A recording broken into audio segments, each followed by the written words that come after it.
Cold winter air, humid and barely lit by the rising sun, was expelled from Wu Ying's mouth as he exhaled. Seated cross-legged in the central courtyard of his house in the sect, he breathed in a slow, rhythmic manner. Qi, the energy of the world, entered his body and circulated through his still, muscular, lean form with each breath. As he drew in more qi to spiral through the 12 cleared meridians of his body, the qi pushed and strained against them, bringing with it pain and pressure. Again and again it circulated, passing from meridians to just below his navel as it entered his lower dantian. There, the energy was packed tightly with the accumulation of the last 5 months' qi, energy gathered after his return from his expedition and throughout the winter months. Each breath brought more qi, his dantian a tight ball of energy that ached with the accumulation, one that sought a release.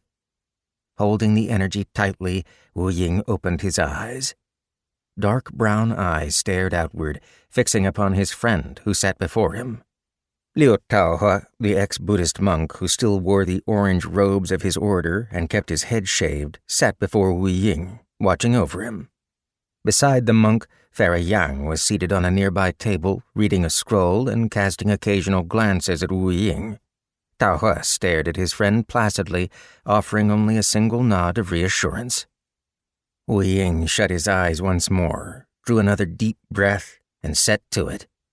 Qi gushed from his dantian, following his meridians, rushing forward at an ever faster rate. Each breath brought another circulation among the greater and smaller meridian paths, scouring them clean of minor refuse. With all 12 regular qi meridians cleared, Wu Ying was ready. He had been ready for months to take the next step. Another exhalation as Wu Ying focused and pushed the distractions aside.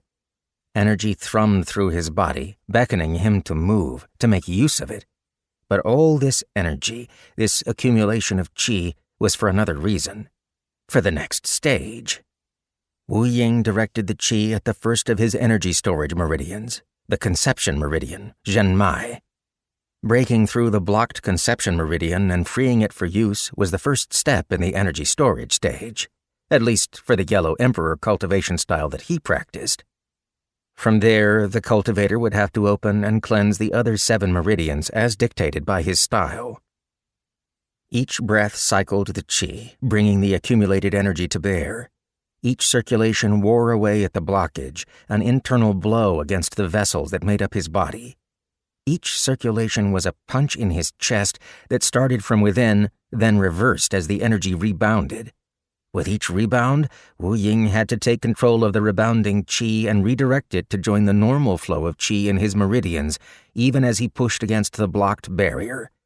The amount of qi he was channeling was greater than the amount his meridians could handle, increasing the pain ever further.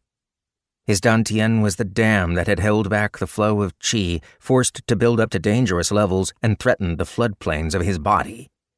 Now, Wu Ying had released the flow of water, of qi, into the drainage ditches that crisscrossed the fields of his body. But the flow of water was so great that some of it gushed out, spilling into the fields where they were not meant to be, while the rest broke against the dirty jam at the drainage ditch that led to the next field. Each time the qi flowed back, it spilled and was lost, wasting Wu Ying's months of careful husbanding. At the same time, the water damaged the fields. Pain flowed through Wu Ying's body, making his breath hitch and his body tense. It mattered not, for Wu Ying's consciousness was concentrated within, at pushing and pushing at the blocked meridian. But no matter what he did, it would not give way, and in time the gushing water subsided, the flow reduced. The impetus for his breakthrough receded.